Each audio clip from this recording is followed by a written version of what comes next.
Hello everyone. I am very happy to welcome you all to Dr. JJ's Virtual Academy of Commerce.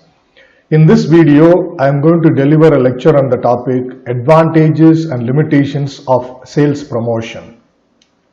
These are all a few details related to me.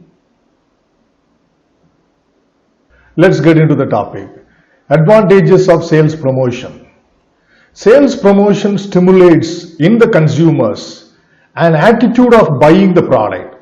Obviously, the promotional tool named sales promotion tailored upon the consumers by a company or a marketer will definitely stimulate the consumers to develop an attitude of buying a product. The second advantage of sales promotion is it creates a better incentive for the consumers to make a purchase.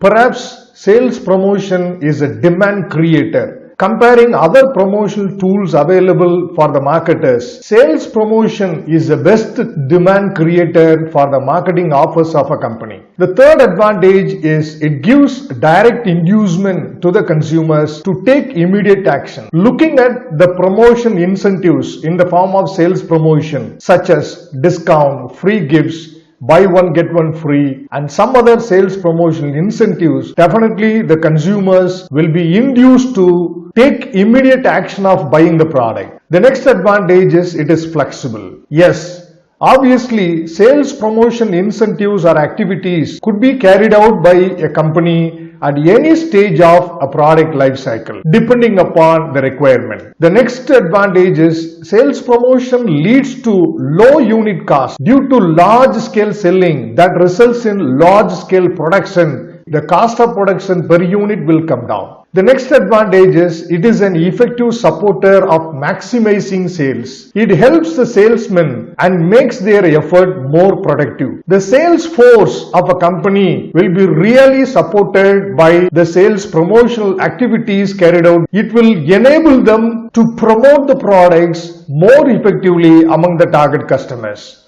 The next advantage is it paves a way to build good relationship with the channel members. Since sales promotional activities could be tailored upon not only the final consumers, it could also be used on the channel members and the sales force. It is really possible for a marketer to build and manage a strong and profitable relationship with the channel members. The next advantage is it induces the intermediaries to stock more of the company's product. When a company comes out with special offers or more discount for bulk purchase of the product tailored upon the channel members or the intermediaries will be adequately motivated to stock more of a company's product. Next one is it supports the brand to an advantageous shelf space in the retail outlets. The retailers will allot more shelf space for the products which offer them higher percentage of profit for their promotion. The next advantage is it is appropriate for following pushing strategy of promotion.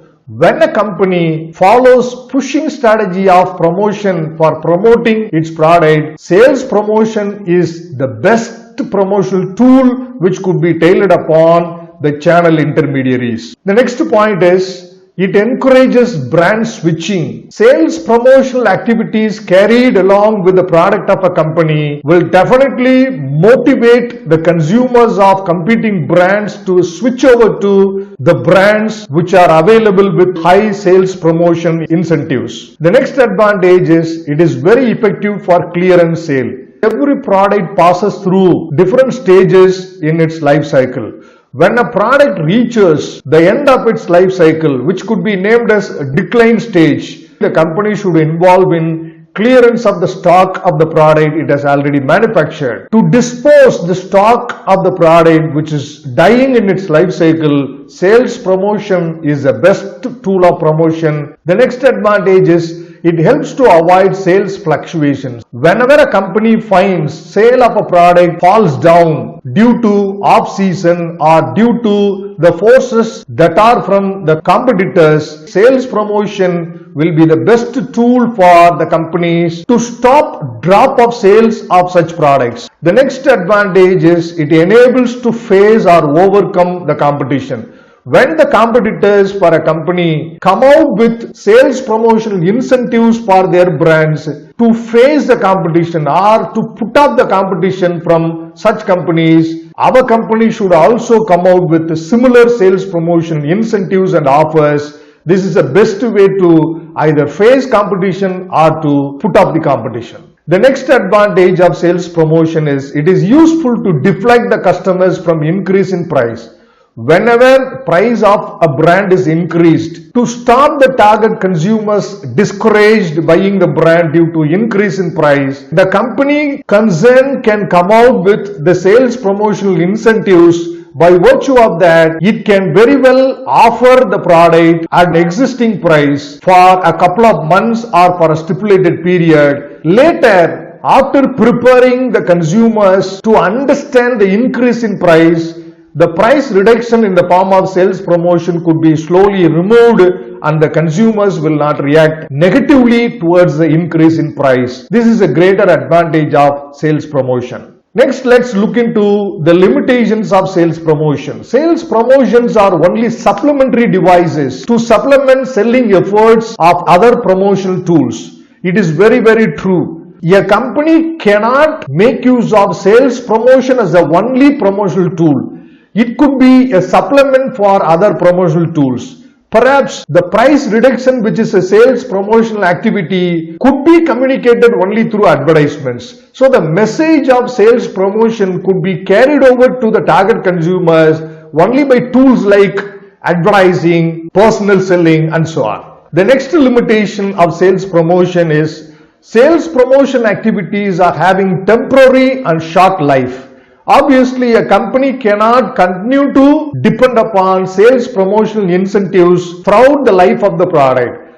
It could be used only for a short span of time. After the period of sales promotional incentives get expired, sale of the product will fall down. The next limitation is they are non-recurring in their use. The nature of sales promotion is such that it could be used only for a short term. If it is used permanently, it will definitely damage the image of the brand. Therefore, it is of non-recurring in its use. The next limitation is brand image is affected by too many sales promotions which could be used by company throughout an year. If sales promotion is continuously used, the image of a brand or a popularity of a brand will fall down. Perhaps the consumers might think that the sales promotion incentives are given by a company due to lack of popularity and overstocking of the products. The next limitation of sales promotion is that there is a feeling in the minds of the customers that sales promotion tools are used to sell inferior products. The next limitation is that consumers may perceive that discounts or rebates are allowed by boosting the prices of the goods with a view to sell them at a gain which is not really beneficial one to the consumers. The next point is immediate increase in demand is stimulated by this tool. It is very well accepted. Hence, it is a short-lived tool.